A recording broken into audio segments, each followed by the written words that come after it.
Welcome to the Real Advisor Podcast, TRAP, TRAP. Please follow us and join in the conversation on Twitter @Advisor Podcast, where you can suggest ideas and themes you'd like the TRAP team to discuss. Also remember to like and subscribe to our YouTube channel and leave a 6 out of 5-star review on iTunes. Doing all this really helps us, which means we can do more to help you. Now let's head over to the studio for the latest pile of TRAP.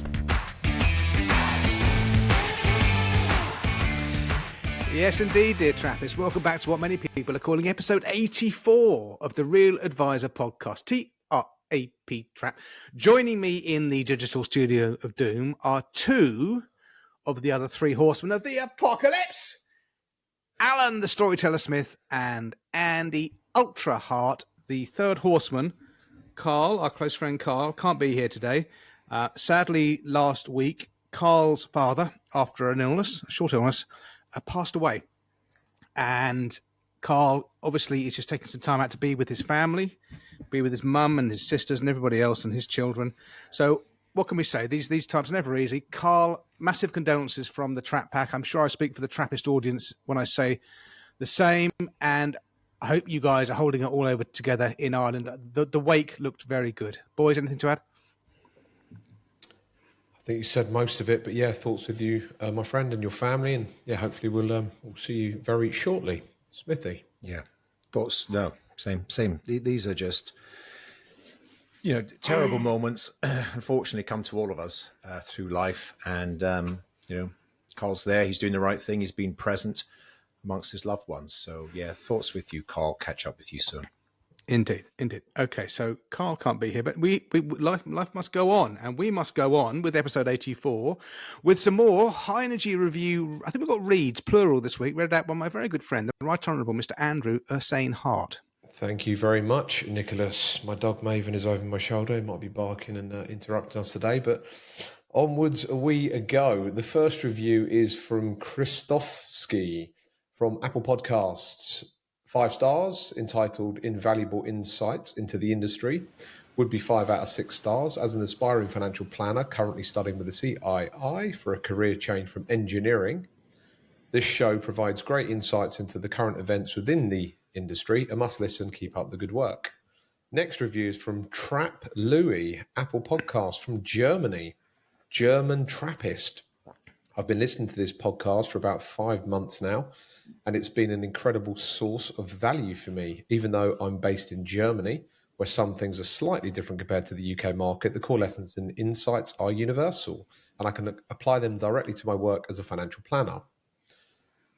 It pains me to read the next bit out. Last Wednesday, at a conference, I had the chance to meet Alan Smith in person, together with his more competent and capable colleague, Charles. Spending the whole day with them and getting to know their business model approach was a fantastic experience. Listening to the podcast is great, but having a real conversation face-to-face is on a completely different level. It was super motivating and has given me a real boost to move forward with my own journey. What I truly appreciate is that this podcast allows me both to switch off from the daily noise and at the same time to learn so much that I can directly use in my profession. I really hope the team continues this podcast for a long time to come. Back to you, Nicholas. Wonderful. Yeah, shout out to Louis. It's right. I mentioned him on the pod a few episodes ago because Charles and I went out there to Munich and had a great time. And I love the fact that we are an international brand nowadays. International award-winning keynote speakers. But yeah, Louis is great. There is like all these, not all of them, but a few European countries, a small pioneering group of independent financial planners. We know a bunch of them from the Netherlands. There's 1 or 2 in France, and now there's an emerging group in Germany too. So well done, Louis. Keep up the good work, and we'll keep on delivering our wisdom and advice. Keep on keeping on. Yeah, thank you, Trappist, for the reviews. We do love them. We love them. We can't get enough of them. Our egos are unbounded. Okay, let's put a topical timestamp on episode 84. Ultra, lead off with some exciting news. Very exciting news. Yes, we alluded to it on the last show. We have 2 new partners, the Mighty Vanguard and the Mighty Fundment. We did a bit of an official announcement for Vanguard. So here's my official announcement for partnership for Fundment. So Fundment are an official TRAP partner. It's so Fundment, smooth. all right, shut up. Fundment is an investment platform that's making life easier for thousands of advisors just like you. The Fundment platform empowers you to act faster, advise better, and grow with confidence. If you've ever felt like your platform should be doing more for you and your clients, you're not alone. Fundment was built from the ground up to do exactly what a modern platform should do. Think lightning fast onboarding, simple workflows, and a client experience that actually feels like 2025 and not 2005. And here's the real difference. Fundment isn't just about technology, it's about trust. It's about giving advisors back their time and their confidence that their advice will be advice clients will be properly looked after. So whether you're running a solo practice or scaling a growing firm, Fundment helps you thrive. So welcome to Fundment as an official partner to the TRAP podcast. We'll be doing various things with Vanguard and various things with Fundment. We think they are two perfectly aligned brands, and looking forward to doing more for the TRAPists and now our new partners. Back to you, Nicholas. Superb stuff. And we have Ola, the CEO, on appearing on TRAP early next year, which we're looking forward to very much so. Okay, so we're going to lead off with Ultra. We'll be straight back with you. And St James's Place are branching. Well, a partnership is branching out. Yeah, this caught my attention. So former St James's Place executives launch advice firm support service. It's quite in its infancy. It sounds like it. It's a company called The Next Stage, spelled NEXSTAGE without the T, Next Stage.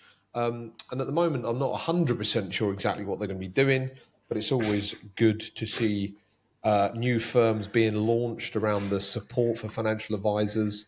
They're calling it the Next Stage Collective.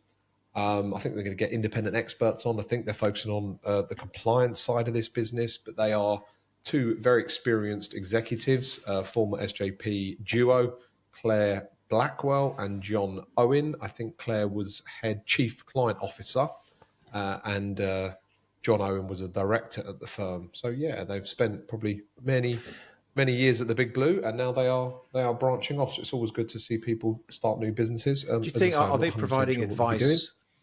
They're providing advice to SJP practices or to? I'm not sure. Obviously, they know the partnership and the SJP advice model inside out. So they might pivot and focus on them, or they might just go for the wider market. I'm not 100% sure. I can't even find a website for the firm, but yeah, so that's super helpful. That's my 10 pence. But you've got the name, you know the people behind it. I think they're focusing on consumer duty, AI, consolidation. As I say, it sounds quite a wide remit at the moment. All encompassing.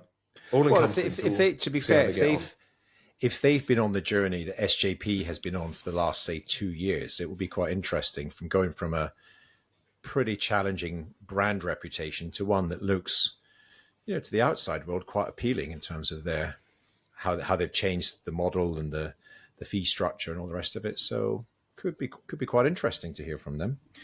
Yep. All right. Yep. Okay. Moving on, keeping it at the fast tempo that our Trappists love and need. I've got some good news. We often get mired in, especially with the budget looming on the horizon like a train coming down the tracks, we often get mired in a negative state of mind. But I've got some good news to report about an old life assurance dinosaur company. Quick shout out, nothing to say about it if you don't want to, guys, to Scottish Widows, who I docu-signed over a letter of authority to them 2 weeks ago, and on the same day, that afternoon, they came back with all the information I asked for, not a generic pack, but all the specific information I'd asked for, then submitted the relevant pension switch to move them onto my preferred platform. And it took just over a day for the whole thing to go through. No, sorry, just over 2 working days, let's say, for the whole switch to go through. Just amazing. And when it happens, it's such a... I've got another case with another company that starts with legal and ends with general, and I could quite happily throttle someone there. So when these things go wrong, they just get lost in the abyss. But this good stuff, and it's not the first time Widows have been really quick with letters of authority. So just credit where it's due. So you think that is something that Scottish Widows do just as a matter of course now? They're just really efficient. This wasn't just a one-off for this one client. No, I've had it before with them. So there seems to be a thing where they're putting the resources into doing the right thing by their clients. Who've paid their charges over the years, and those clients deserve every bit as much good service as and when and if they're thinking of leaving a company as when they're staying with it. And Widows honour that.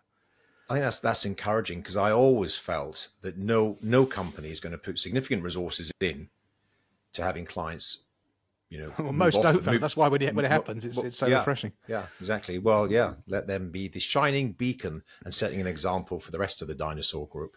They are the shining. Well done, Scottish Widows. Yeah, well, that's good. Okay, moving on. Let's get this tempo nice and Metallica Moving forward with a quicker pace. Yes, 200 beats per minute. Come on, let's do. We can do it.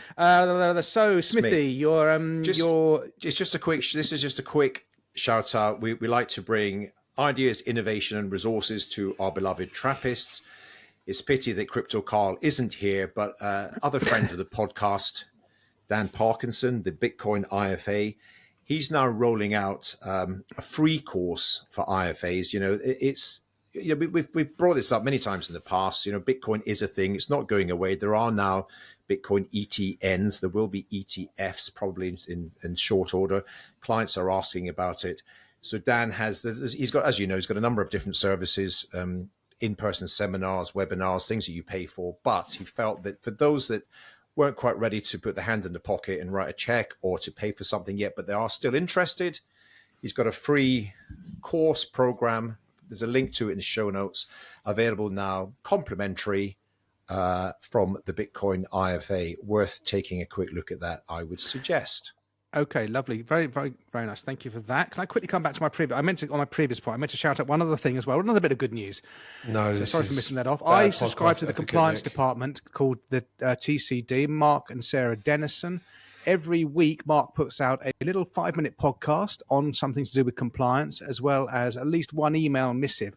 And in this last podcast, Mark Dennison of the compliance department said, it's funny, when we're checking compliance records for our clients, IFAs, to make sure they've done the number of hours, they never put down the fact they listen to this podcast and they read these emails. And 50 weeks a year of a 4-minute podcast and a 4-minute to read email equates to roughly 6 hours of unstructured CPD. So you don't have to be a client of the compliance department to listen to their podcast, but I would certainly suggest you do subscribe to it. It's just another way of getting up to date, getting that stuff in between your ears, keeping on top of what you need to keep on top of. And if it's doing 6 hours of heavy lifting for you, which it effectively is, do it. So thank you, Mark Dennison of the compliance department. I know some Trappists do use them. They do. And I think just completing that circle in those 2 points, Dan Parkinson's Bitcoin IFA is CPD credited as well, so you will you'll accumulate your hours one way or t'other.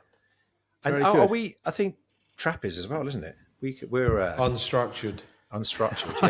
Unstructured. The most in all on point definition essence. of unstructured. Yeah, chaotic. There should be chaotic CPD. We'd win every award under the sun. Structured, unstructured, and completely chaotic. Let's done this track. Yeah. Okay, moving on. So, oh my God, Andy, a budget tax calculator. Christ, save us. Well, I did ask you boys if I should put this in. I all struggle to pronounce his surname, but he's very prolific on mainly Needle. X. Dan Needle. I believe he runs an organisation, or is very key in this organisation, called Tax Policy Associates. He's got this incredibly complex, convoluted, detailed spreadsheet calculator. I'll put a link to it in the so-called show notes. The Budget 2025 tax calculator. So you put in your income, where it comes from, and it works out the tax, marginal rates, and loads of other stuff. And then you can compare it to some proposed changes, which again, in reality, what's actually going to happen is probably going to be very different to what everyone's speculating. It's probably been, you boys are a little bit older than me, so I'm sure you'll concur with what I'm going to say now. It's probably been the budget that most people are looking forward to in many, many years. I say looking forward to,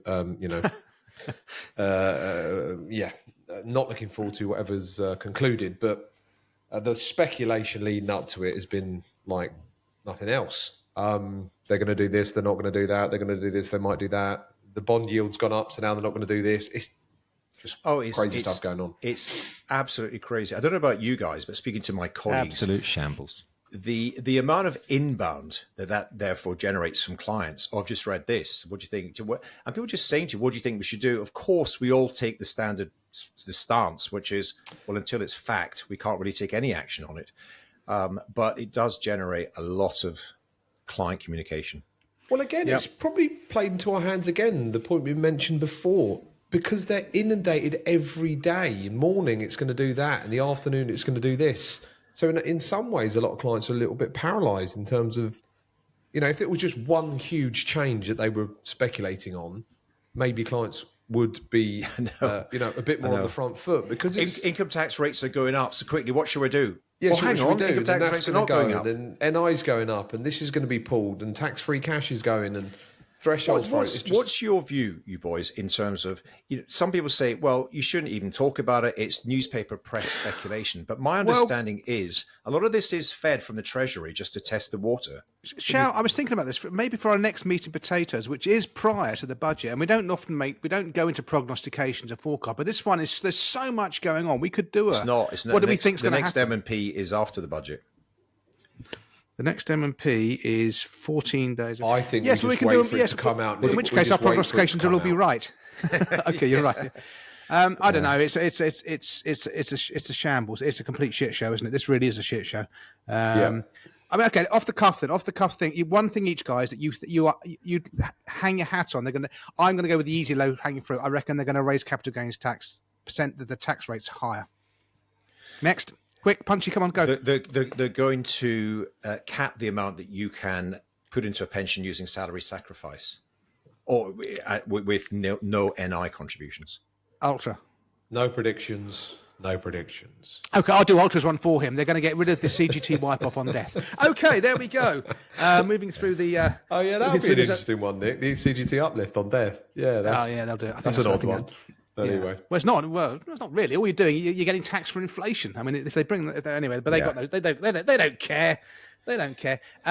So what's next on the slate? We did the budget. Okay, well, yeah, okay. So Rachel Reeves's Mansion House speech of last year, in which she sort of suggested further that private equity's got to get involved more in pension funds, or rather the way around. That pension funds need to invest more in UK equities. We've now got the Science and Tech Committee, another room full of the unemployed in suits, who have come out with another report on the back of the Mansion House reforms. I'll read this paragraph verbatim. This is what this committee said. So just listen to what I'm saying here and listen to the arrogance. We do not believe that the average contributor to a UK pension fund would think it is right that most of their contributions should go to boost overseas economies, starving their own country of investment. The government should ask pension funds, to survey their active contributors on this matter and respond accordingly. The government should reserve powers, including mandation and withholding tax relief from funds that fail to meet their Mansion House targets. This is the iron fist in the glove approach. It is naked interference with pension funds and the pension fund members on what they do. Most pension fund members don't give a monkeys. And to be honest with you, if I was Joe Public and just had a smattering of knowledge about world markets, I'd be thinking, I hope I've invested in the USA for the last 20 years and not the UK, because from what I understand from page 17 of The Sun, the UK stock market is down 3/5 of jack all. So another terrible idea, coercing pension funds to invest in the UK stock market in some lame, harebrained scheme to get the UK stock market going again. It doesn't work that way. Capital flows freely. It's like water. You can't corral it. Guys, what do you think? I've got my hand up, Nick, because I read that's the House of Lords report came out last week. I think, House of Lords Science and Technology Committee. Yeah, which I read in detail, and broadly speaking, well, it's thoughtful and positive in a range of its ideas and suggestions. The fundamental issue here is that the UK kind of entrepreneurial startup scene is on its knees. There's all sorts of issues. We've already talked about them. We'll talk about them again in terms of government policy, tax policy, and what have you. But it is very, very difficult for early stage companies to raise money in the UK for all the reasons that it goes into in that report. So a lot of them, some that I know, I certainly know some that Andy knows, they list in the US or they raise funds in the US, and a lot of that capital flows outside of the UK anyway.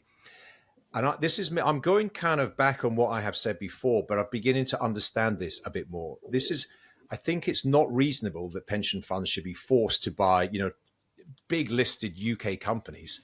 As we know, most of them make most of their revenue overseas. Some of them are headquarters overseas. They just happen to be listed on a London Stock Exchange. I think with all the tax breaks that pensions get, I don't think, as a starting point, it's not unreasonable that they could start off by surveying their members and saying, would you be willing to have a small allocation? I'm talking 1 to 2% of an overall pension fund in innovative UK startups, AI companies, tech companies, biotech, that sort of thing, is a very small percentage, because there are very, very generous tax breaks that everyone, all of us, benefit they're not from. generous. They're not generous tax breaks. They just don't get taxed to buggery like everybody else. That's not the same thing. Yeah, but it's a fundamental issue for the next generation of British. Right, but address the underlying issue. Why don't these companies? Why don't these funds? Why don't these startups get the investment? Address the bloody cause. Don't put another band-aid over the wound. Why don't people invest in these startups? Well, there's a range of suggestions that are made. There's Secondary consequences. There's a whole list of things. You're absolutely right, but the fundamental thing, you've got to create an attractive economy. But right now, it is very, very difficult for any early stage company within the first 1, 2, 3 years to even get off the ground. And those with good ideas and innovation, they're just upping sticks. And so I'm just thinking the next 10 or 20 years in this country. And all the examples given, there's examples within that report, I think, of things like DeepMind, which Andy knows, which was bought by Google and for 500 million or something like that, or 400, some low figure anyway, and it's now worth tens of billions. And there are so many companies, UK, good companies worth a lot, that have all either been bought by US companies, Chinese companies, other non-UK. And it's just, if we continue to ignore this issue, then it's just going to get worse and worse. I'm not saying that's the only thing. There's a whole range of other things that the country should do. But we should start thinking in terms of being more innovative, more creative, and thinking about the next 5 and 10 years. Because if you think things are bad now, they're going to get a lot worse. Okay, I'm going to start up a company tomorrow, and I want one reason not to: a proposed exit tax. Right, exactly. That's one of a million things. Right, that's one of a million. So in fact, that report, interestingly, didn't even mention tax. Oh, I bet it didn't. No, I bet it didn't. That's a whole lot of other pain. It wouldn't, would it? The people that set our tax rates never want to mention tax. No, this is the House of Lords. Anyway. Right. Okay, so right, nail that one down. No hands are raised. Your hand's still raised, Alan. Right, Ultra, yes. Give it. Go on. It was good. Yeah, no, Here we go. I get that this is a little bit self-indulgent, but I'm still on a bit of a high from Humans Under Management last week. You boys were there. I moved to a new venue, the Pullman Hotel, Shore Theatre. Lots of Trappists were there. It's awesome. I'm still going through all the feedback and tweaking for next year. But I was pleased with how the new venue went. I asked everybody for a score out of 10. How do you rate the overall conference? And so far, it's the highest score we've ever got. We're at 9.2 out of 10 for a financial advice conference.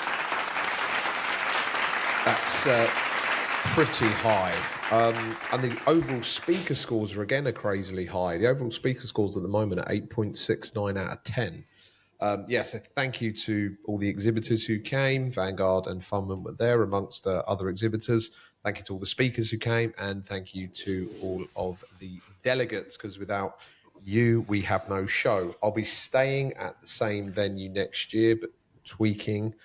I think the main feedback is have another fancy coffee cart. I don't know if you boys were there, but the venue provides its own coffee, and then I had to buy in another coffee cart, and that was just absolutely round all bloody day. So don't worry, I'm listening to you. There'll be more fancy coffee next year, and a couple of other minor points. Daniel Priestley, who lots of you may know, finished off the show. That was good. I was speaking to him for quite a while backstage. Smithy, you were backstage with me for a while in the green room, seeing the with all the celebrities and the keynote speakers. And the screen we had at the event, it was backlit, so people were looking at a screen. But imagine like a cinema, the screen has the projector behind it, and you at one point walked behind the screen to go and sit down at the sofas, and your image head just walked across the screen. Anyway, you boys were there. What did you think? Over to you, Smithy. Credit where it's due, Andy. Honestly, we'd be the first to criticise you, and we have been in the past. And I think, look, I've said this to you personally. For me, and I've been to every single one. I think Nick has as well. Every single one, and I've been to Dublin, I've been to Cape Town, and And there was a time, maybe a couple of years ago, I was thinking maybe it was just me. I'd just been to a lot of it, and it was all a bit samey, same sort of subject, same sort of thing. This one, you came flying back with a vengeance. I thought this was the best I'd ever attended. I saw pretty much all the speakers, I think almost all of them, and there wasn't a weak link. Huh? Apart from you. Apart from me. Yeah. Actually, that's one of the funniest bits of the day, because you're right, because none of us, it's worth saying that you launched on stage first thing in the morning. We'd been obviously socializing the day before, and none of your fellow Trap Pack members had made it quite on time. We're running a few minutes late. You were saying anyone in the room? All added to the bands. Okay. Yeah. It was anyway, it was excellent. It was really good. And look forward to doing it all again next year. So hopefully, you'll be supporting me next year. Okay, so that's enough hum for the moment. No, superb stuff. Over to you, Nicholas. Superb stuff. Okay, well, thank you, and thanks, and it was superb. Moving on to, it's back to me. Make this snappy, Smithy, because it looks like it can send the whole audience to sleep. No, it's not.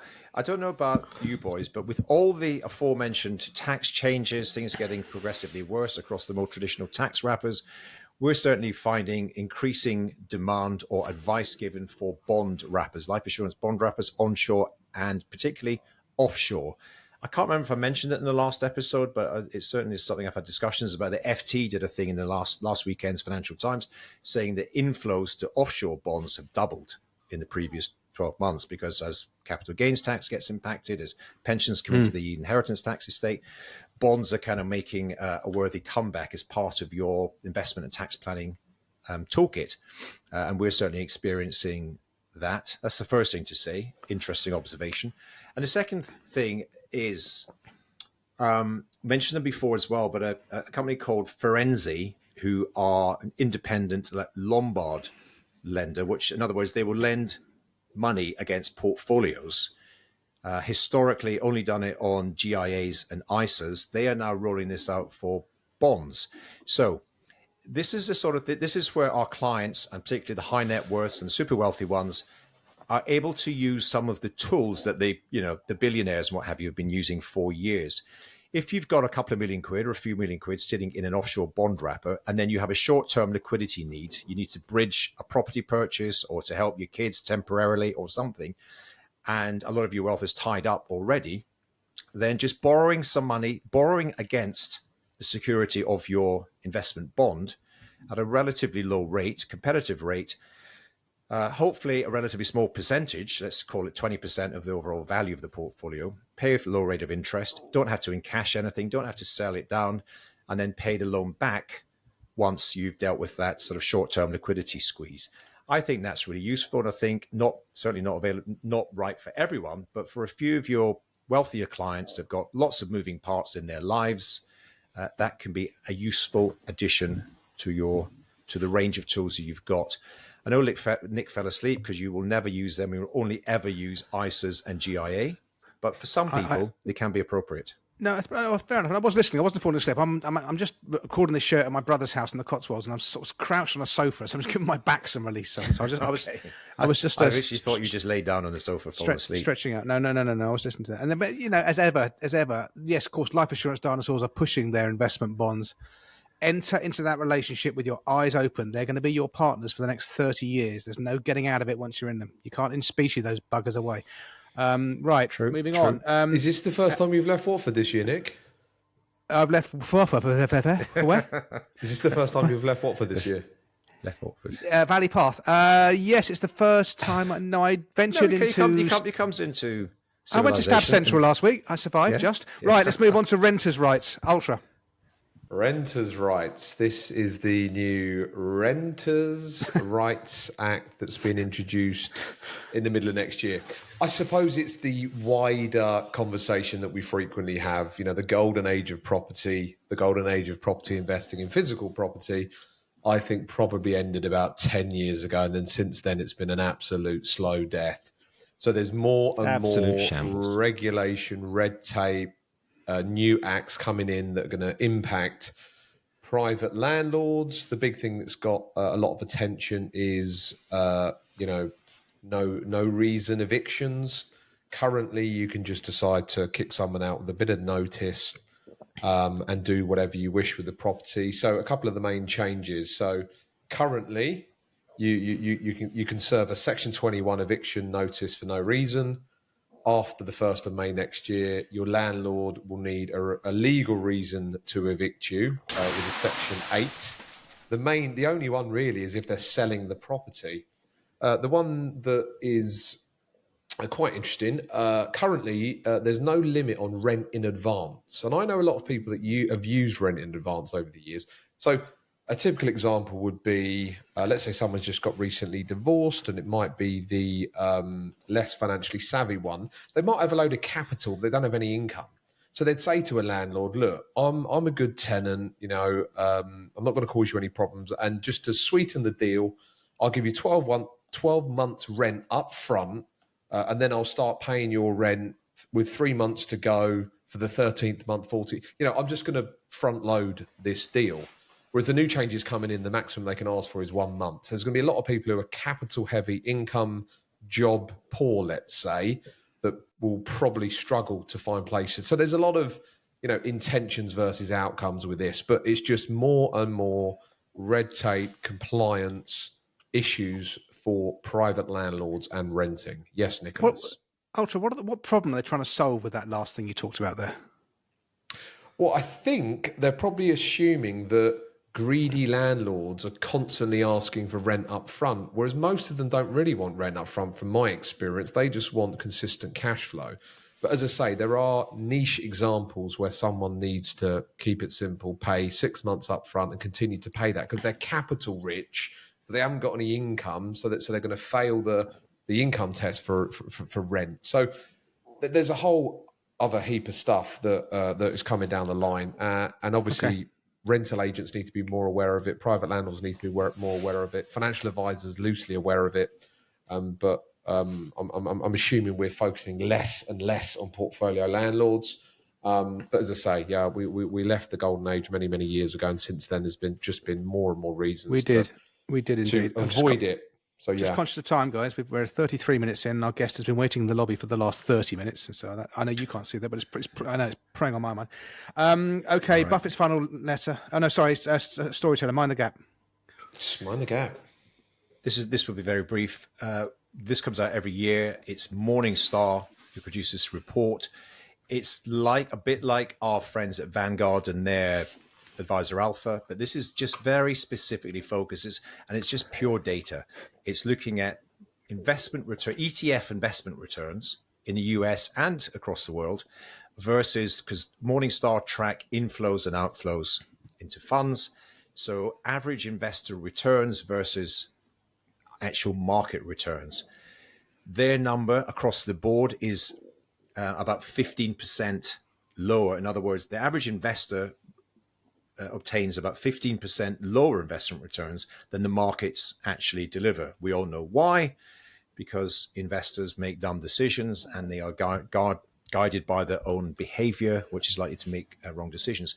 So it's, as you expect from Morningstar, it's just full of facts and data. Some of the returns, that's a general across all funds, but some of them, the gap is much wider. I think international equities, for example, they said it was much wider. So I'll put a link to the report in the show notes. And it's good. Again, not that you need to justify yourself, but that in itself would cover an advisor's fee if they did nothing else other than keep the client in the seat. And it's fact and data driven. Totally. Worth checking. Okay. Oh, that's interesting. That is interesting. Thank you. Okay, getting through it at a decent tempo. Now we have it, Mr. Your what's his name? Wazza Buffett. Wazza. I am an absolute Warren Buffett fanboy, as you boys well know. Most of his letters, he loves me. He's a big fan of me. Big fan of mine. Who is it? So whenever he produces one of his letters, I print it out and I highlight the keynotes.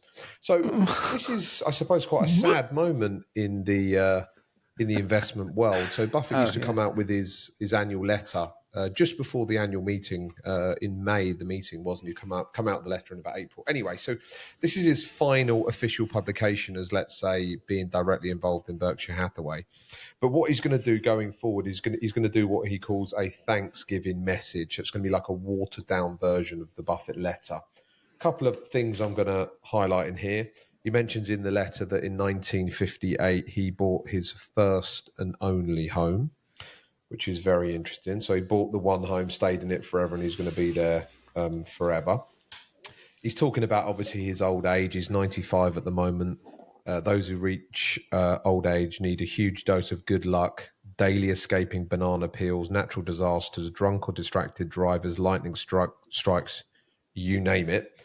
Basically saying luck's been on his side. His children are currently aged 72, 70 and 67. It's all very old. My camera's sort of playing up. I don't know why. Anyway, I'll move on from that. And he also says, ruling from the grave does not have a great record. Just adding some humour in there. But the one thing I'm going to focus on is he mentions about where these policies come out with good intentions, but they end up achieving what they try to avoid. Anyway, it's called all of them. Yeah. It's called all of them, yeah. Well done, Nick.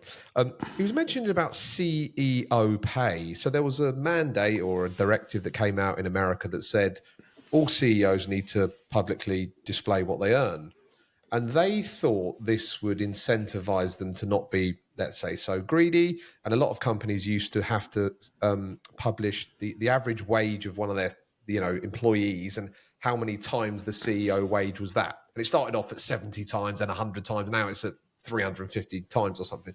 But what he said the result of this was CEOs were publishing their pay records, but the new rules produced envy, not moderation. What happened was other CEOs saw what other CEOs are earning, and they were like, why am I only earning 47 million when the guy or girl down the road's earning 82 million? So it was devised to hopefully incentivize moderation, but the result of it was envy, which I think is human behavior. Human behavior. File under no shit, Sherlock. Yeah. Okay. Yeah. Thank you. It's like they're publishing it in their own accounts that, me as the CEO, I'm earning 480 times my typical employee salary, but I'm annoyed that I'm not earning twice as much, 680,000 because, the guy down the road who I think is doing a worse job than me. They'll use that then in negotiations with their board. You say, well, I'm underpaid relative to my peers. Okay. It's just pure human behavior. Guys, we've got to move this on. We've got to move this on. Move on. My battery's also going as well, by the way, which is another pressure on here. Okay, moving quickly on. So this kind of snuck out. I didn't hear a big fanfare about it because I think with this impending budget of doom, the proposed or the muted or the potential changes to tax-free cash being reduced was kind of front and centre for a lot of us, certainly for our clients. Well, the Treasury has actually gone out and now said that's not happening. I mean, it's a bit bloody late in the day, but there's an article in the Telegraph behind a paywall, but there are ways around it if you know how. In the so-called show notes, the Treasury have ruled that out. However, that might come a bit too late for many UK advisors because my next subject is a thing I subscribe to from a company called callastone.co.uk, link in the show notes, who measure UK fund inflows and out. UK domiciled funds, they could be UK funds, they could be global equity funds, but if they're domiciled in the UK, okay, they don't pick up Ireland yet, but hopefully they do. But October was their worst ever record for outflows from UK domiciled funds. And it's just another example, really, of this nature of we just don't know what's going on. And Edward Glynn, head of global markets at Callastone, said one of the reasons this outflow is happening, they think, is growing concern about Rachel Reeves's budget and the anticipated tax implications. For some, it's a simple matter of crystallizing capital gains in case rates go up. Yes, I think that's probably right. This drives a huge uptick in selling. It did so last year and is doing so now. But for many others, it's about pensions. The tax-free lump sum that over 55s may draw down from their pension is such a vital part of most people's retirement planning that the risk it will be scrapped or drastically scaled back is simply too concerning for many diligent pension savers in their 50s and beyond to contemplate. Speculation on policy has made this drastic step the only rational choice for many, even if it may ultimately harm their longer-term financial goals. Now, here we are as regulated advisors, hidebound by consumer duty and everything else, and consumer detriment is worse than mass murder. But here we have a regulator, here we have a government and a whole regime that is. And I totally get it. If I was Joe Public, and I was relying on, I need my pension tax-free lump sum to clear the mortgage next year, and we're going on this lovely holiday, and my girls' weddings are coming up. I would take the money out, and I've done it, and it's so bad. It's bird in the hand and all the rest of it. It's probably not going to happen, but who knows? There is just a complete lack of trust. All lack of trust has evaporated across the board. So it's like, I'm going to take this whilst I can, because they might not do it now, but they probably do it sometime in the future. Yeah. Chances are they probably will never do it. But once trust is gone, then you've got no chance. And you're right. So with all this stuff you were talking about before about encouraging investment in the UK, and we're having billions withdrawn just by short-term tactical stupidity. Address the underlying causes. Yeah. Don't bloody force pension funds into you. Okay, so sorry guys, I'm ready for this now. The very final thing before our guest gets let into the trap studio of doom, storyteller. I was hesitant to add this in case you all went, "Oh God, that's old news." But one of my colleagues shared with me, because as you know, I'm off the tools. I don't get into the minutiae of day to day. But there is, if you meet a new client and all this stuff about tax-free cash, pension commencement lump sum, and there's all the various historical iterations, and some people have got various protections in place, and sometimes a new client comes to you and you can't quite remember what it is. Now all that data is now, might have been for a while, but I just found out about it last week. In a centralized database, I'll put the link in it on a .gov, then you can find out exactly what protections your client has as per HMRC. That's Good. it. Useful. There's the link to that in the so-called show notes. Another thing we're giving all you beloved Trappists. Okay, we're now at whatever we bloody are, 41 minutes in. Our guest is hovering. He's not a man to wait either. He'll be pent up with God knows what. But let's move on to what many people call the meat and potatoes of the Real Advisor podcast. Now we're going to let him manage the lobby, who we've all had interactions with over the years. He's interacted with many, many advisors. He's been transformative. He's also divisive, and I think that's not necessarily a bad thing. And he's an interesting guy. So let's let him in and let him talk for himself. Hello. Hey, there's somebody at the door. Oh, there's somebody at the door. Come on, there's somebody at the door. Can you hear me okay? We can hear you, sir. Yes. We can hear you. We can see you. Can you hear us? That's better. Taking these things out. Can you hear us? Sorry about that. Can you hear us, Paul? I can hear you now.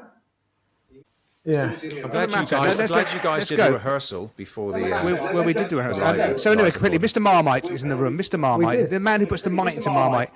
Paul, hello, welcome. Alan, before you go, Alan, give us a quick potted bio of Mr. Armisen. Well, now I'm going to invite Paul to give a bio. I was just saying before you came on, Paul, you and I, we go back a long way, don't we? We've known each other a long time. I've even been sailing on your majestic yacht around the Aegean. So we've known each other for many years. And I think certainly Nick Lincoln in particular, and a whole bunch of us of that kind of cohort, that generation that was growing up sort of 15 plus years ago and trying to build financial planning businesses, I've got a debt of gratitude to you, because we all went to this, when you did a kind of UK tour, didn't you? We're giving presentations up and down the country, going back quite a number of years, and you were really impactful. And I was speaking to colleagues in my company recently saying, thinking about some of the most impactful things that we ever did in the company, and engaging with you and the sort of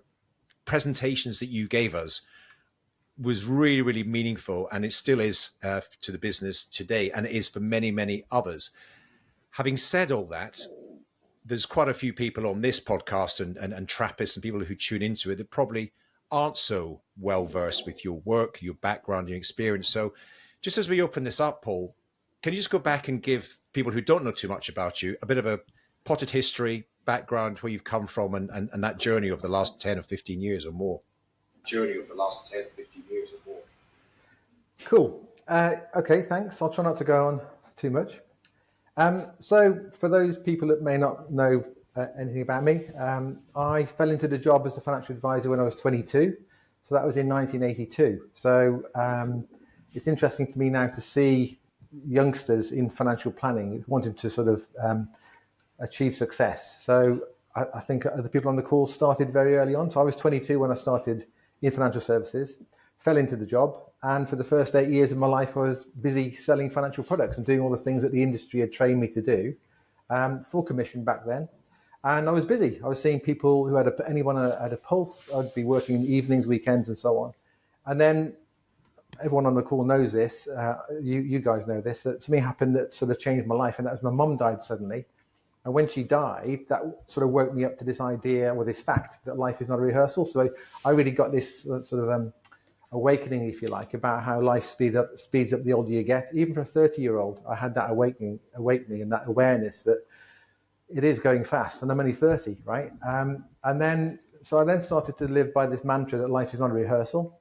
And what then happened, though, was when I first started to see clients after my mum died, I started to hear clients say certain things that my dad had always said. And those words were often, one day we'll do this, one day we'll do that, one day we'll do that. And I remember having this conversation with one client and just really got quite annoyed with them because they were saying that this thing about one day we'll do stuff. And I said, why not do these things now? Why not do these things now? It's not a rehearsal. So what happens is I brought this whole new dimension to the conversation with clients about life and how it speeds up the older you get, and you've only got one chance to do stuff. And I started to realize that my job as a financial advisor wasn't to peddle products on behalf of the industry. It was to really engage with clients about where they are in life right now, how they got to where they are now, what's their story. And then once you understand where they are now, you can then start delving into what they would like their future to be. And then it's my job to help them to have the right money at the right time to get the things out of life that they say that they want. So I started to have this realization about the concept of lifestyle financial planning. I created this concept called lifestyle financial planning, which is basically helping clients to identify, achieve, and maintain their desired lifestyle without ever running out of money or dying with too much. And that's really what I realized my purpose was in life. So anyway, to cut a long story short, I just did that for every single client that I took on from that point forward, got very choosy about the clients that I took on, and that enabled me to have a decent life and semi-retire at 45. And that's what I then did, because it's my life too, it's your life too on the call. So, and then other advisors started asking me how I'd achieve those things, and they asked if I could then teach them what I knew. And that's how I became, if you like, a coach, if you want a better word. I don't really see myself as a coach, but that's how you came across me when I started to share up and down the country my concept of lifestyle financial planning and how to adopt it to demonstrate and deliver more value. And more importantly, how to enjoy the job again. I mean, that's the thing. Financial products are pretty boring. Investments are pretty boring. It's helping clients to get the life that they want. That's exciting. That's it. That's sexy, I call it. So hopefully that gives an overview. And then when I was running around the country, I thought, hang on a minute, why am I running around the country doing this when I can actually put all of this online through videos? And that's where I created Inspiring Advisors with a whole load of videos that then teach advisors how to adopt a more meaningful service proposition with lifestyle financial planning. And my videos basically teach step by step how to do it, what to say, when to say it, and so on. So that lots of advisors have adopted that process now. And yeah, I get a kick out of that still.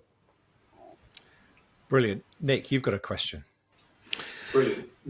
Yeah, it's more of a comment, really. I just wanted to, we've all paid homage to Armisen over the years, and I just want it on the record again that I went to a presentation by Paul in 2008, and there's nothing wrong with this. He was selling Truth software, but around the concept of lifestyle financial planning. And I was in this hotel room above St Albans train station. Not just myself and Paul; there were other fully clothed people in this hotel room, and Paul gave us this presentation, and I was just blown away by it. And of course, it was the bucket, which I'm sure Paul, wishes he'd copyrighted. But it's this brilliant concept of just showing people within a picture, because a picture says 1,000 words. This is what we do. We help people get through this morass of stuff. Have you got enough? Will you have enough to enable you to do all your life goals? And this just blew me away. And in that room at the time, there was certainly Tina Weeks was in that room. There were probably some other big hitters who've gone on from that moment onwards who are inspired by Paul. So I want to say a real thank you to you. And that message can be repeated hundreds, if not thousands of times through this mighty profession of ours. And along the way, you've pissed some people off, and that's a good thing, right? We need. But if you're not upsetting somebody almost every day, you're probably not doing the right thing. And I live by that mantra, which is why I've got a very small circle of friends. But you're such an advocate for good. You don't give a monkeys who you upset.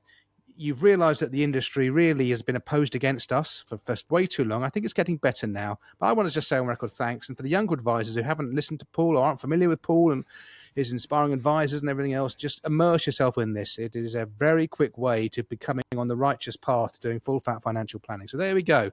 There's enough smoke up your well bottom. said. Well said, Nick. There's enough smoke up tremendous stuff. Well, thank you for your nice words.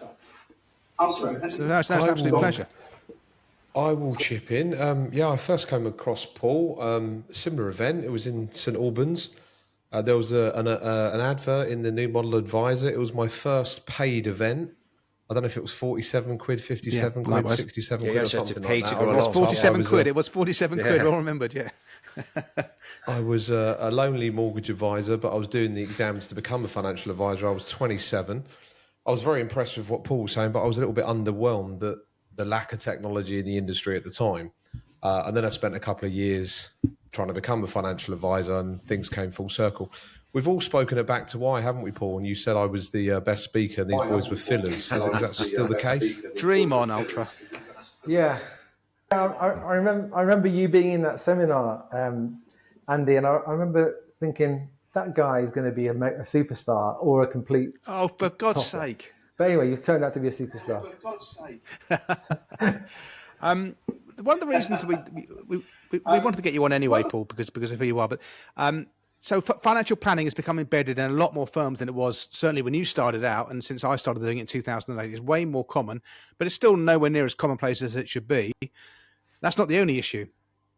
I don't think a lot of people are doing full fat financial planning as well as they should be, and I think there are issues with it.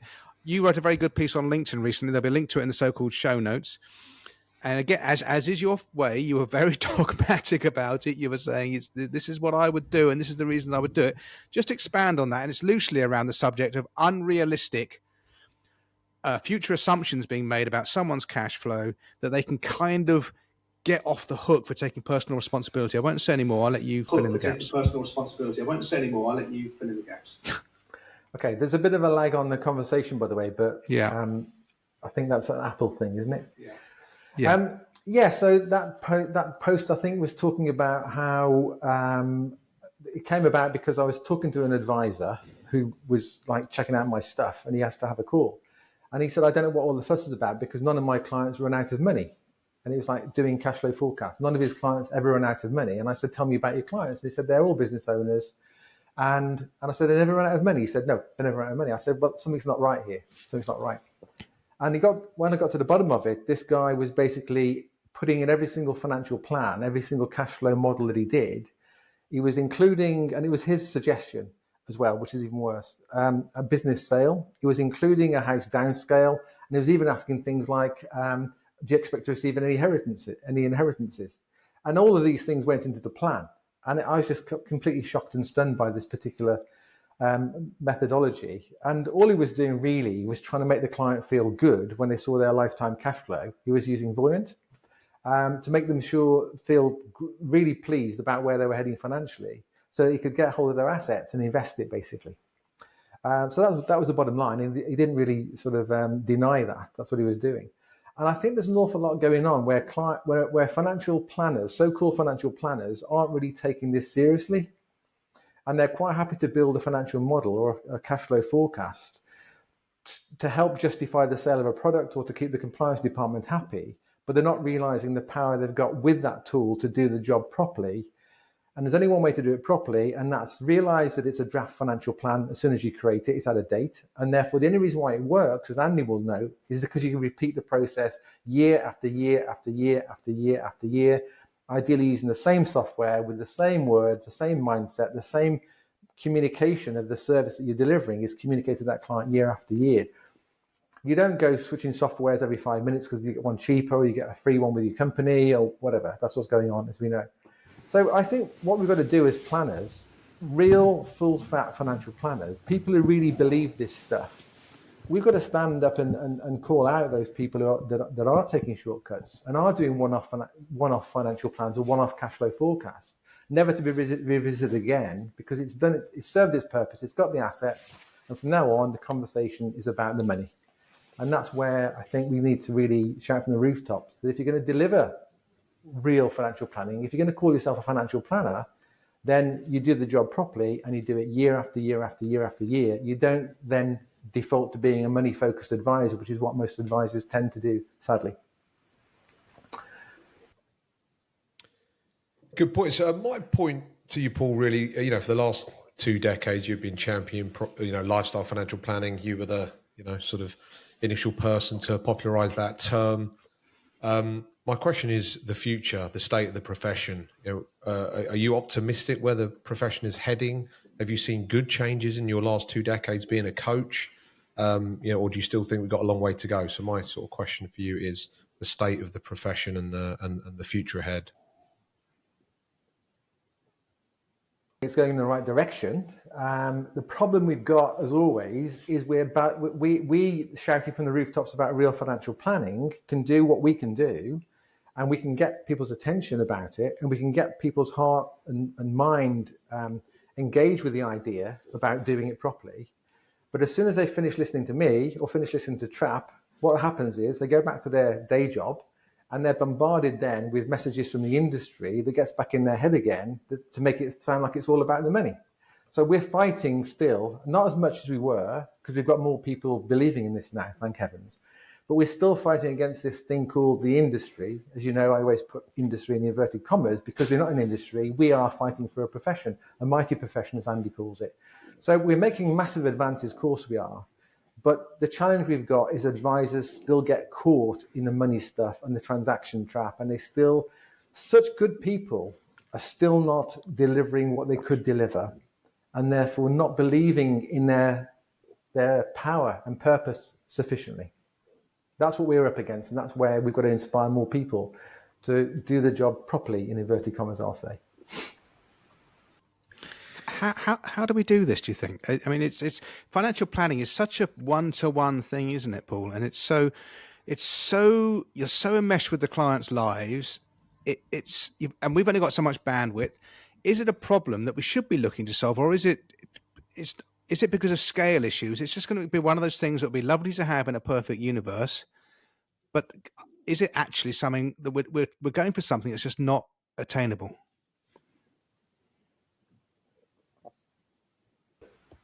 To agree with you, yeah, possibly.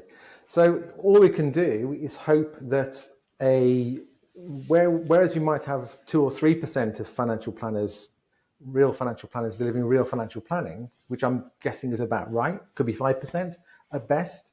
And what I mean by real proper financial planning is when every single client receives one consistent service, which I say revolves around the 3 parts of our job: life planning, financial planning, and if necessary, a financial product.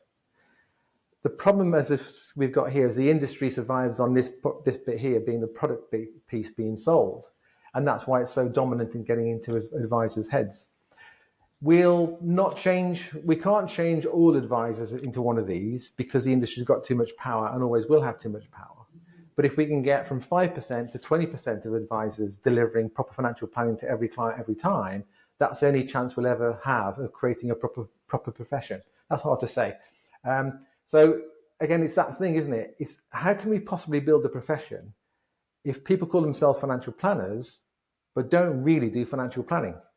Because in my head, if people watching this or listening to this really understand my 3-hat message about, first of all, it's know your client plus, which is called life planning. In other words, where is the client now in their life and how did they get there? And when you've understood that, you've earned trust and respect and the right to delve into their future about where they're trying to get to. So when you do that, that's when you ascertain their life and lifestyle goals. I hate the word goals, but that's what you've got to do first. How can you possibly advise any of that shite over there until you really understand your client? So getting to know your client, what they're trying to achieve is number one job. We all know that, right? But people pay lip service to it as long as they get hold of the money. So that's our first and most important job. Then when we understand what the client's trying to achieve, we can then do financial planning, and that's understanding the resources available to them now, the resources becoming available to them in the future, and often the resources that might need to come available to them to satisfy their financial plan, built through a comprehensive cash flow model to help them to see what that future looks like. If that financial plan indicates they need a financial product, if it does, Then, and only then, we do the third hat piece, the financial advice piece, which is finding the right product to suit the client's real goals. That's how it should be. That's what I call full fat, proper financial planning. As I said, very few advisors do that. They might do it occasionally. The minute percentage of people who do this with every client every time is what we've got to focus on increasing. That's how we'll build a proper respected profession when every financial planner does financial planning with every client, every time, no excuses. That's what we should be standing for. So if we can get that 5% up to 20%, if we can get that 5% up to 20%, then we've got a powerhouse then. That could change the world, but I doubt it. Yeah, Paul,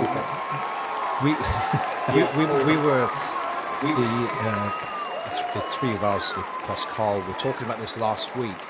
The term financial planning is so generic, and so you get a lot of advisors say, yes, we do financial planning. It's only when you're sort of in the weeds, like let's say I am with our firm, and as you know, we do full fat financial planning, all clients every time, no excuses. We tried to do a kind of low tier service without doing it, and within a couple of client meetings we realized it's impossible. You can't get to parts 2 and 3 without doing part 1, and that's the position you get to. And yet, you know, during interviews and things, I'd be speaking to, you know, potential paraplanners and things, they'd be coming from a firm that I know of, and their website was on and on about financial planning, and often they say, well, yes, if a client asks for it. That was the classic. If a client asks for it, no client ever. And here's the thing, it's so experiential. You have to own it yourself. I mean, story for another time is what happened to me when I first went on a personal basis. When I went along to this, to your presentation, which was in Knightsbridge in London over the years ago. We haven't got time for it. I'll bring it back later. But because it's so personal and it's so experiential, and then you roll it out, but you have to believe it yourself first and foremost is the thing. Once you believe it, you can't not do it to your clients, because you're doing your clients a disservice. Yeah, you, absolutely. Paul, have got a wide range of like tools in your toolbox here. The one that we still use to this day is your book. Tell us, for those who don't know, you've got a book called Enough. Tell us a bit more about the book, why you wrote it, and how advisors can use it. Okay, so I'll wave it about. That's probably a good thing to do. That's a book that you're talking about there. There's actually 2 versions of that book. There's a one on Amazon, which is designed for consumers to learn a little bit about lifestyle financial planning and what they should be receiving from a planner. That is not really designed for advisors to give out to their clients, because what it does, it urges the reader to talk to me, to put them in touch with one of my Inspiring Advisors members. So any advisor giving that out is risking them contacting me to then get a competitive advisor. This version here is the advisor version, and that version there basically gets it educates and inspires the reader about real lifestyle financial planning, but it starts off inspiring them about their own life first, okay? Because it's back to what I think Nick was saying earlier, or Alan said then, it's an experiential thing, is this lifestyle financial planning business and this real financial planning business, where you've got to connect with that client's heart and mind about their life. And possibly if you can bring that sense of urgency to them, to remind them ever so subtly, they're going to be dead soon. So therefore, what is it, Mr. Client, you want to do between now and the day you're dead in the box? That's when the conversations get interesting. That's when the conversations get very meaningful without being too touchy-feely. It's bottom line stuff here. It's not a rehearsal. Time is speeding up the older you get. You know that to be a fact. No one can deny it. Therefore, what is it you want to do between now and the day you're dead in a box? In particular, what sort of life have you got now? What sort of lifestyle do you enjoy? And what sort of lifestyle do you want to enjoy going forward? That's what we've got to get to the bottom of in that certainly first meeting. So that's why I thought I'd write a book about it, to inspire people to reach out for this thing called lifestyle financial planning. Because one of the things I've noticed about great financial planners, I'm talking about the great ones here, they're bloody good at what they do. They really are good. When they deliver real lifestyle financial planning, they're amazing. But the temptation to fall into the transaction trap is just too great. And also, if they've got to pay their bills, they've got to get some business in, or they think they've got to get AUM in, then that will change the conversation, unfortunately. So I thought, well, if I wrote a book that any advisor can give to their client and say, hey, read this. This is what we do. And the client goes, wow, this is what I've always been looking for from a financial advisor. Let's have a chat. You see, I had that in mind when I wrote this particular version of the book Enough. So it educates them about the concept about life not being a rehearsal. It inspires them about the concept about my bucket. It inspires them about the industry. It does inspire them about the industry, and that is avoid it at all costs, primarily. In other words, speak to an advisor that is focused on you, not your money. It works a treat for those advisors. It works a treat. And if we still give this book out to prospective clients. So early stage, we just say, look, take this away, and it's a relatively small book. It's not going to take you too long to get through. It's very readable, lots of stories, and almost any client or prospective client can see themselves in at least one of the characters in the stories, which, as I understand, are real life experiences, real life clients of yours back in the day. And so they can see themselves. And I've got to say that I've handed that out to, super sophisticated senior partners at law firms and people you think, they won't be interested. I've never had anything other than positive feedback. People have said it's great. And of course, no one throws a book away. It's sort of lying around their house. And I say, once you've finished, give it to a friend. So it becomes a referral technique as well. I think it's a really, really useful tool, and advisors listening to this should probably get themselves a few copies and hand it out, particularly to prospective clients. It's just a nice thing to do, and explains in storytelling format what it is that they can expect if they become a client of that firm.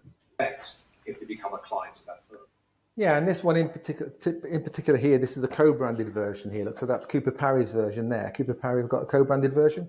So it's got their label all over it, and it's got their call to action at the bottom of every single page. And it's got their own forward as well. So that's really personalized Cooper Parry's belief in what it is the book's all about. And that magnifies the effectiveness of the book quite massively. Anyway, it's not all about the book. Ultra.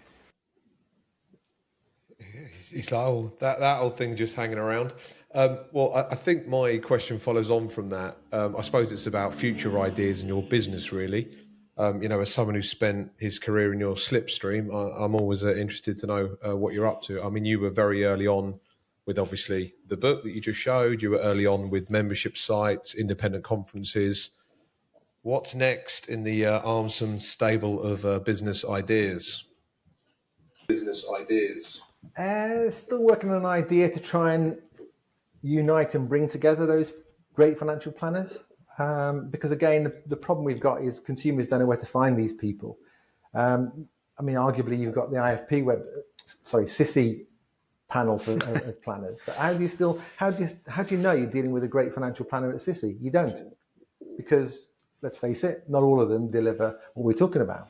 And again, globally, it's the same problem everywhere, isn't it? You've got CFPs everywhere, but a lot of them are money-focused advisors. They've got to be, because they've got to get the AUM in, they've got to hit their targets, and they're not delivering what it is that we're talking about. We know we're talking about on this call. It's interesting, one of the things that, back to what Alan said more than I think Andy, is this term financial planning. And I was talking to somebody the other day in Canada who runs a software company in Canada, Michael Curtis, and we were talking about this. And the term has been so abused over the years, and now, unfortunately, in the UK, everyone's a lifestyle financial planner. It gets worse. You know what I mean? They've changed their job title, so they didn't like being called the financial advisor, so they call themselves a financial planner. And even financial planners got a little bit too popular, so now they're lifestyle financial planners. But they still don't do any of those things. They still just peddle financial products. That's a frustrating thing that we're all up against. But one of the things that I think I'll mention here, I've often been wanting to get this out. I thought this is quite a good opportunity to do so. When I first sort of came on the scene, if you like, back in 2006, after I got back from a little gap year, 2006-07, when I started doing my talks around the country, that's when I started to have, I suppose, meetings with certain key people in key positions in various professional bodies. And also key people in certain large industry companies, investment platforms and so on. And that term, financial planning, often got raised. And my biggest mistake I've ever made in my life, I think, is the assumption that when I used the word financial planning and they were nodding in all the right places, they understood what I was talking about. Yeah. And that, I think, call it imposter syndrome, call it what you will, but I shouldn't have allowed that to happen. I should not have allowed that to happen. And possibly I was too respectful of these people. But really, they didn't have a clue what I was talking about. You guys did and do, but they didn't have a clue, but they nodded in all the right places. And I really feel like I've let down my purpose by allowing that to happen. Does that make sense? It could have been an insecurity in me or whatever, I don't know. But I just assumed they knew what I was talking about. And that was the biggest mistake ever. And final next question, if I may. I suppose your most famous work is the famous bucket. I've presented that many times in client meetings. I think Nick has as well. Alan's probably dabbled in it, the usual. So do you want to explain a bit more about the bucket, how it came about? And I don't think it's changed since I've seen it. It's still, I mean, it changes per client, and you include things, miss things, focus on a certain area. But yeah, do you want to explain about the bucket? I know it's obviously better if you just draw it out, but over to you with the bucket. I won't draw it for you now, but how it came about is an interesting one, Andy. And it came about because at the time, so you guys will know that I've got a stake in a software company that's died a bit of a death. But anyway, that's another conversation. But that company was set up by a guy called Paul Etheridge, who was the original godfather of financial planning. And he was a mentor of mine, I guess. I learned an awful lot from Paul, but I also started to see through some of the illusions that he was building into his process. And one of the things that he always liked to do was demonstrate to a prospect when they came to his chicken shack offices. He would demonstrate the software to these clients. And I thought, why on earth are you doing that? Why are you showing that client someone else's financial plan? Even if it's a sample financial plan, it's not their financial plan. And now you've just gone and blown your cover. You've just gone and shown your secret weapon with someone else's information in there. It's not their financial plan. So why are you doing that? But at the same time, you still need to convey to clients what real great lifestyle financial planning is all about, even though I was just in the process of creating it then. So what I thought is, I need to draw something. I'm a visual myself. I need to draw something that conveys what real financial planning is without demoing software, without even mentioning the word software. I never ever used the word cash flow modeling, ever. Not in my lifetime have I ever used the word cash flow models or cash flow forecasting. It's only come into my vocabulary in recent years. Everything I ever did was revolving around sharing the concept of this bucket, which basically is helping clients to understand what's in their bucket, which is liquid assets. They can spend that money whenever they like. And they've also got money outside their bucket, which is intangible assets, which they can't spend unless they sell those assets. And if you can't sell them, you can't spend it. That's the bottom line there. So that includes businesses. So that guy who was putting the business into the plan is like broken my first rule straight away. You don't. You can put it in there as a pound item for discussion, but there's no value going in there until the likelihood of that happening is extremely high.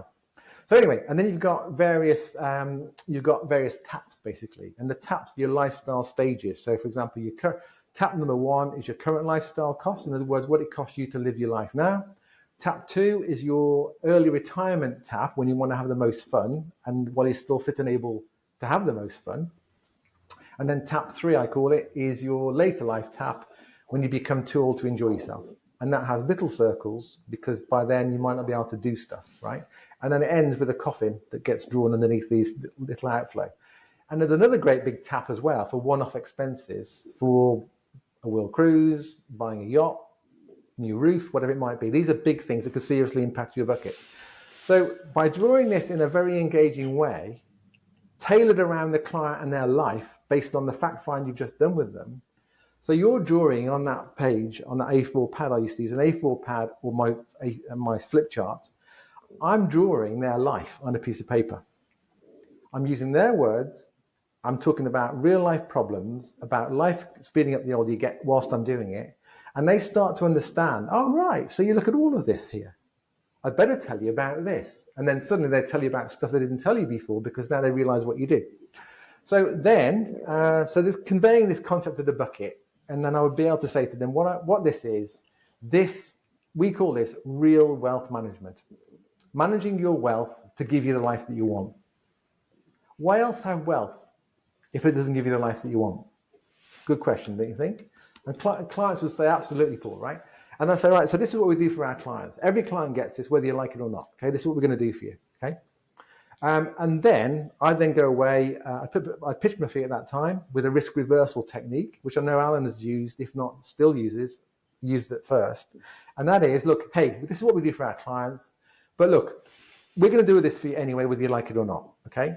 Now, if you do not value what we do for you next, right? Our fee is this, but if you do not value what we do for you next, you don't have to pay us. How does that sound? And normally they go, that's fine, Paul, right?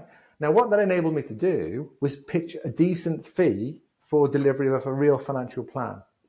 Whereas a lot of advisors get caught in the, I'm gonna have to charge a fee for this, right? But the client hasn't experienced it yet, so how can they value it? You with me? So that's why they'd only ever get a small fee.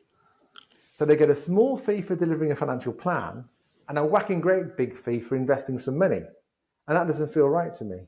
So what you need to do is you need a way to take away the risk from the client so you can pitch a big fee for them to experience what real financial planning is all about, but give them an escape clause that says, hey, look, if you don't value this, then you don't have to pay us.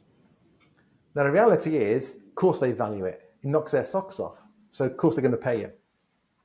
And then the point behind the bucket then was when I would then have the second financial planning meeting with them, the first thing I would do is get them back in the room by reminding them of that bucket concept before I start showing software. So you get them to remember what it is you talked about last time. So today's meeting then is all about understanding what's going to happen to your bucket. This is how we show you my special tool. Okay. That's basically behind the bucket, Andy, was to enable me to convey what real financial planning is all about in a very empowering, inspiring way that's tailored around the client and their life without showing someone else's plan or demoing the software. So the software stays up my sleeve. They don't see that financial plan until it's got their data in there, their values, their meanings, their goals, their aspirations is in that plan. And then what you then do, in my view, is you let that software, that information in that software gradually reveal itself to engage the client more and more and more and more, so it becomes their plan before you start showing things like lifetime cash flow charts.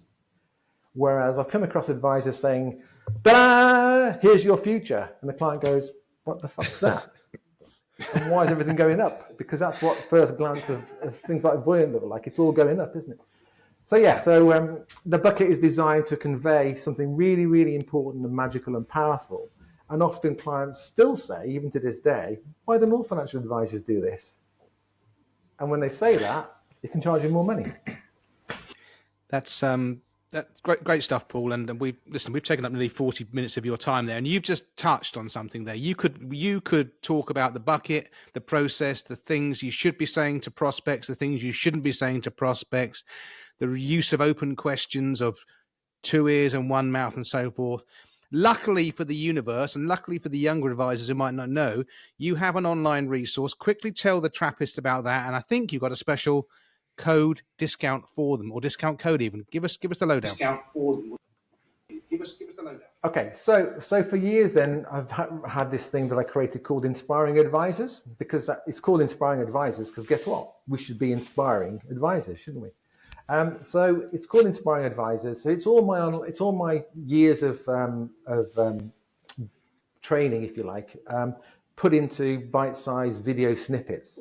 And just recently, it's become accredited by CISI, and it's now accredited CPD.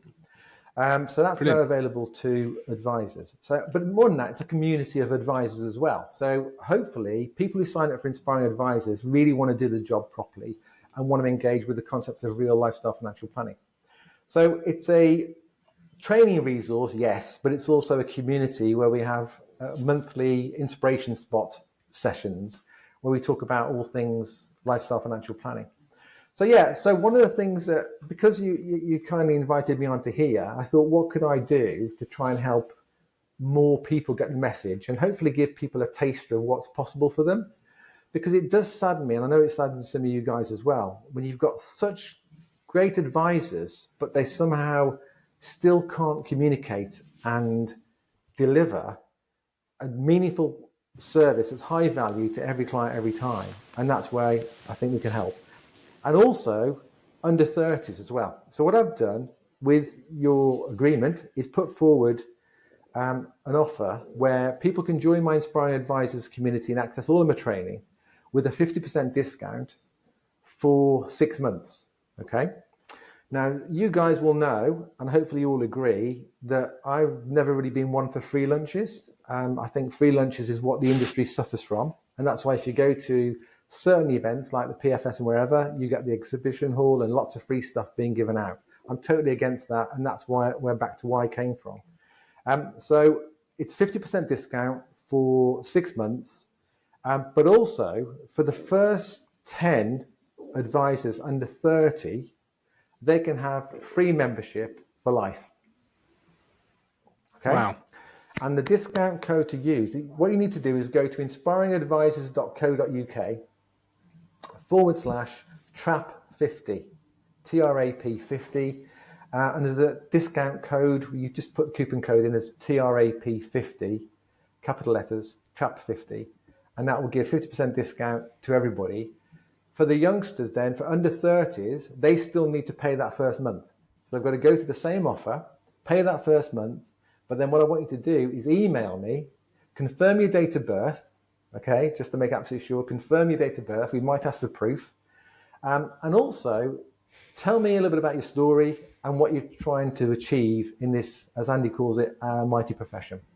Do that, and the first 10 who qualify get lifetime access for free.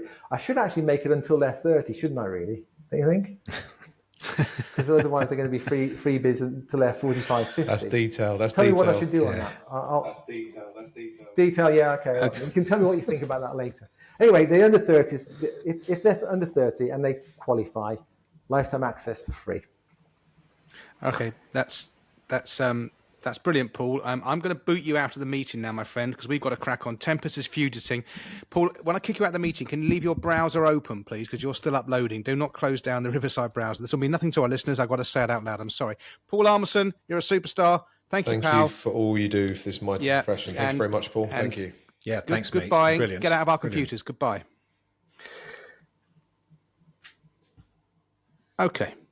Okay, we're back in the room. We can all hear each other. Okay, cool. Well, that was as ever. He's always such good value, and it's not. He doesn't just say stuff for the intent. He means it, and he means it from an immensely good place. And what a force for change. Okay, without any further bloody dicking about, let's move on to Trappist questions.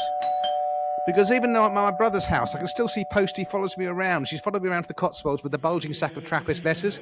And who is this question from? Let's have a look at this.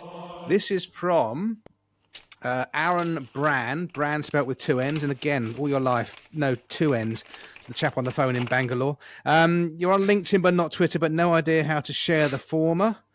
Okay, Aaron, you're already in a negative position. Let's see if you can redeem yourself here. Great episode again, boys. I generally enjoy the raw, unpolished style. I'm sure many envy your ability to speak so freely and without a filter. My rating is 4 out of 5, not because it's lacking, but because aiming high is always what we should seek. You are not bad, far from it, but improvement should be the goal, and nobody wants to get too comfy. Really pleased to hear some technical guests. They brought depth and a level of professionalism that is sorely needed in some corners of this industry. More of this, please, especially for the younger audience who need exposure to this kind of broader thinking. Jesus Christ, Aaron, I might have to lie down halfway through this. On conflicts of interest, interesting topic. Alan has been candid about a couple, Y-Tree and Timeline. Any others to declare? Your comments about a few questionable firms did raise an eyebrow. Not sure what the inference is there. Otherwise, keep doing what you do. Full fat content, as you call it, might vary in flavour, but the core ingredients are solid. There's a lot to be learned. Some were excellent, some balanced, and some best digested with a large portion of chips. But it's always entertaining. Thank you, Aaron.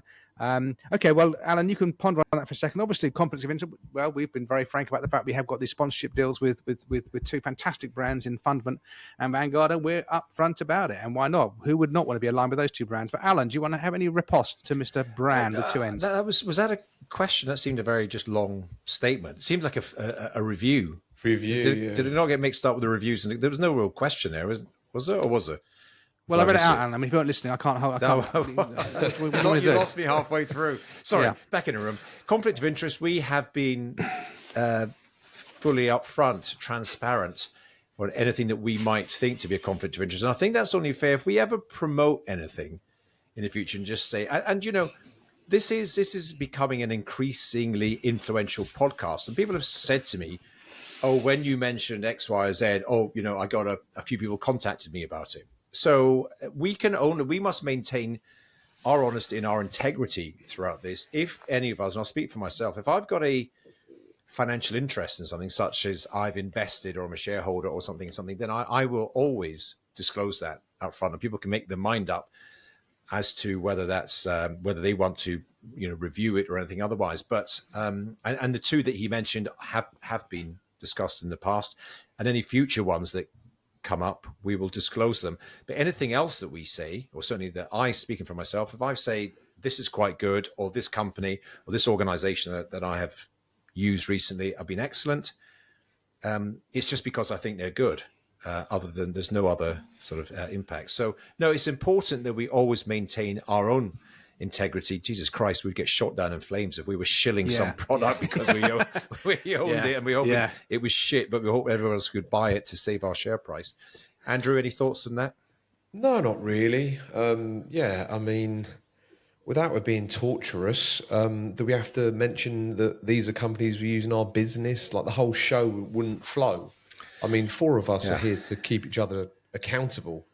And I'm not sure if it is in the interest of every single listener, every single tiny commercial arrangement we've got. But yeah, I mean, obviously, if we've got something that is official and we've been remunerated like we have disclosed with Vanguard and Fundment, it's continued to people to have, you know, confidence in our integrity. As you say, the show does grow and become bigger. But yeah, no, good point, well made. Onwards. Okay, thanks, gents. Thank you. And so, Trappist, do keep the questions coming in. If there could be questions rather than sort of novellas, that'd be much appreciated. Let's move on to what many people call Culture Corner. And I'm leading off on the Culture Corner, so the Spiked podcast, which is always a decent listen. The episode is called How Wikipedia Lies to You. And I think we know that Wikipedia is not always the repository of truth that some people imagine it to be. And Elon's got Grokpedia out now, and I'm experimenting with that. I know Alan is certainly, and I'm sure Andy is. The reason why this podcast is fascinating, and the guy on the podcast is an author of a book called How Wikipedia Lies to You, is that these LLMs, and that means large language models, Alan, I know you're sort of getting your head around AI and so forth, but the large language models, they mine Google, and they mine databases of info, and Wikipedia is heavily behind the large language models, and a lot of the information on Wikipedia is flat out wrong, and there's a very hardcore set of people who are advocates for Wikipedia, who sort of are the gatekeepers, and they will quite happily doctor your biography, change facts if they don't like, if it doesn't fit with the prevailing narrative. So an interesting listen. Just be wary. And again, it's another reason of just being wary of perhaps who is your AI provider. Or everything in the world comes with influence and bias. We don't even know we're doing it sometimes. Don't think that AI, as it currently stands on the objective stuff, is anywhere near the truth. Sorry, on the subjective stuff. On the objective stuff, 2 and 2 is 4. AI will tell you that. But on the subjective stuff, just tread carefully. That's my point on that. Next. There is, Andrew will know, I think you all know, that one of, I think, the most best and clearest thinkers out there is a guy called Naval Ravikant. He's been a guest on multiple podcasts. He's been on Rogan. He's been on Tim Ferriss' podcast a few times.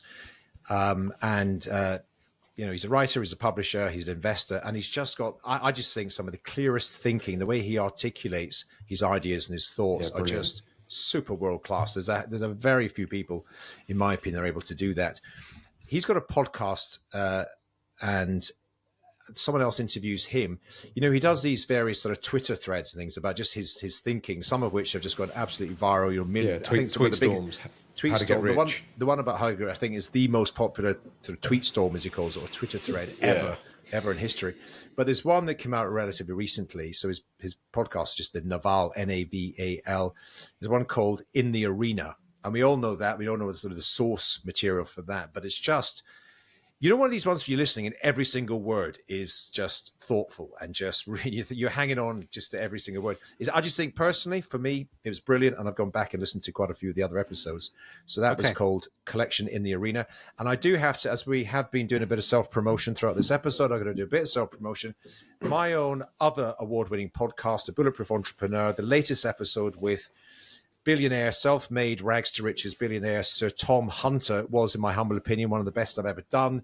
Incredible story of his life and what he's done and making all his money and now giving it back for the rest of his life. Well worth checking out. Sir Tom Hunter, Bulletproof Entrepreneur. Andrew. It was a really good episode, Alan.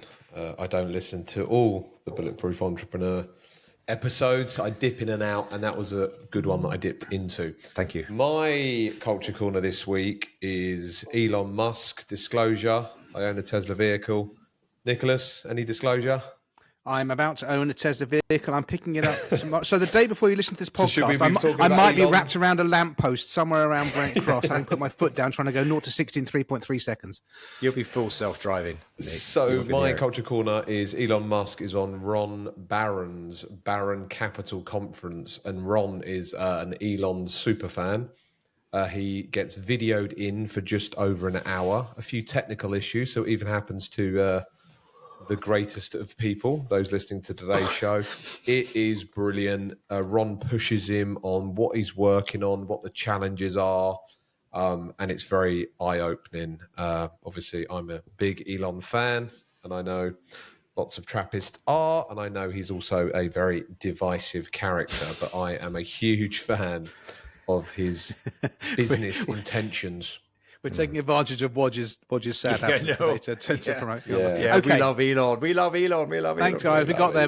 We got it. What's that? That's 93 minutes of absolute value, absolute shambles, some chaotic tech stuff. But that's the way you go sometimes with these things. Dear Trappist, thank you as ever for giving us your time during episode 84. Episode 84 is sliding down the U-bend of Father Time, so we're going to say adios. Please leave a 6 out of 5-star review on iTunes or Pocket Cast or whichever app allows you to leave reviews. Do the same on YouTube. Like and subscribe. We're well over 1,000 subscribers now. It's absolutely amazing. But until the next time, it's goodbye from the Trap Pack. Take care out there, and we will see you on the other side. Good. Bye. Jeez. Oh. Shambles.